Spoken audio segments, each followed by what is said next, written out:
করতে যাবেন বাথরুমে, ঢুকলেন, গান গাওয়া শুরু করলেন, সাদা সাদা কালা কালা, হ্যাঁ গান গায় মানুষ এখন বাথরুমে। মাঝে মাঝে আমরা সফর করি, একটা বাথরুমে ঢুকে দেখি পাশের বাথরুম থেকে গান আসছে। এরকম হয়নি কখনো? ফেস করেন না? আচ্ছা, তো কোনো নেকি নাই, নেকি আছে? উল্টা শয়তান ধরবে ওখানে। কি ধরবে? জিন শয়তান ধরবে, কারণ জিন শয়তান ওখানে থাকে। কিন্তু দুষ্ট জিন কোথায় থাকে? বাথরুমে থাকে।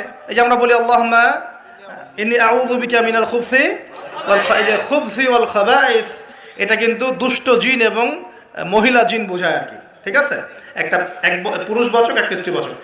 তো তার মানে জিনদের মধ্যে পুরুষ মহিলা আছে, জিনদের মধ্যে বংশবৃদ্ধি হয়।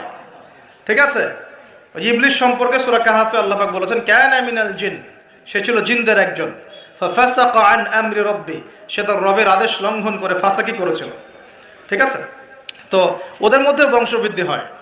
এখন বাথরুমে গিয়ে যদি এগুলো না করে বাম পা দিয়ে ঢোকেন, ঢোকার সময় বলেন বিসমিল্লাহ আল্লাহুম্মা ইন্নী আউযু বিকা মিনাল খুবসি ওয়াল খাবাইস, বসলেন, এবং বাম পায়ে যে পায়ে আমি ব্যথা বলছি, বাম পায়ে ভর দিয়ে বসতে হয়। কোন পায়ে?